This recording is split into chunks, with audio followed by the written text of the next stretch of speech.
Ya nshuti zanjye haracyari Joel Tech nk'uko bisanzwe, nimba uri mushyashya kuri iyi channel katukwakire, urakoze kandi kudusura. Turagira ngo twibutse gukanda subscribe, ufungure inzogera kugira ngo n'ikindi gihe nuza cyangwa twashyizeho indi video yagufasha ujye ubasha kubona ubutumwa kugira ngo umenye yuko twashyizeho indi video.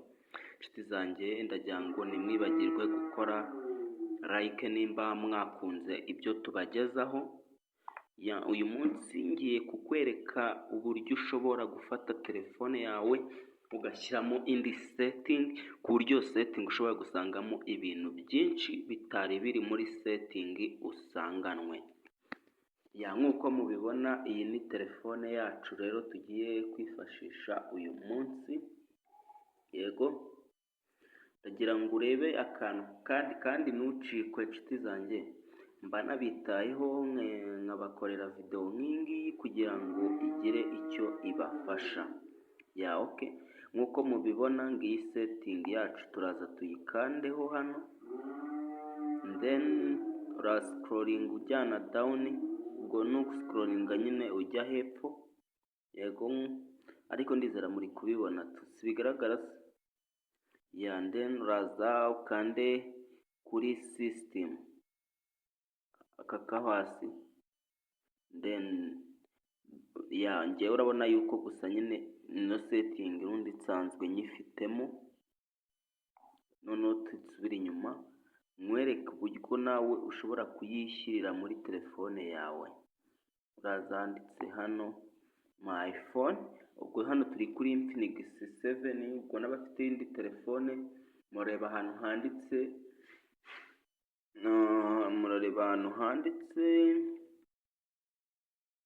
mbereke build my phone, build number, ni build my phone. ubundi click 1 2 3 4 5 6 7. Now you are a developer, no need you are already the developer. Kwa nyine nge nsanzwe ndi developer n'ubundi.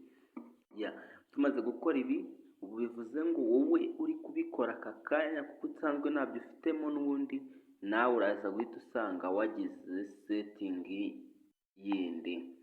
Dore twigarukira hakuno muri resetting, muri system, urana ngiyi developer hano uri buze kubibona ko nayo wari usanzwe ufite muri telefone yawe.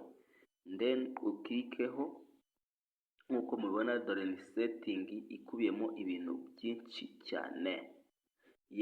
Dore ifite memory, ushobora kuza ukabona uko performance ya telefone yawe ihagaze. Ukaza ukaba wareba ngo phone yawe ikorite app ziri uko zakoreshejwe, ugasubira inyuma. Ubwo turi kugira ngo nyine mbereke uburyo phone yawe ishobora kuba ifite setting utazi. Then turaza kuno, ndagira ngo hano muri kubibona naho izi zose ni setting gusa nyine biterwa iyo ukeneye muri telefone yawe. Nshuti yanjye, ikibazo icyo ari cyo cyose kiri muri telefone yawe, iyi setting yagufasha kugikuramo. Then twizira hano kuri system UIDM mode. Then ubu ngiye kukwereka uburyo ushobora gukura simukadi muri telefone, uburyo nta wundi muntu ushobora kuba yayishyiramo. Then tubwire gutya, ubundi duhita twifungura gutya. Cyangwa urabona ko simukadi imwe ivuyemo, hasigaye simukadi imwe. Turi kujyana neza.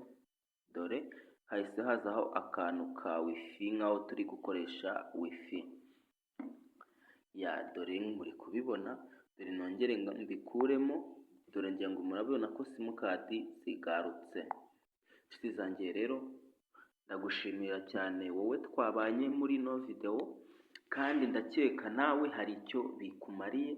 Rero nta kibazo udufashije ugakanda subscribe, like, share, comment, wagira wenda nk'icyo ushaka kutubwira ushobora kuvuga ati njyewe ibi bintu nabikoze mbona nibikora, ushobora kutwandikira muri komenti nta kibazo, cyangwa se ukavuga uti wenda njye mfite ikibazo iki n'iki, telefone yanjye simukadi ya MTN ntikora, telefone yanjye ntiri guhamagara, ushobora kutubwira uti telefone yanjye ni Airtel ifite ikibazo iki n'iki.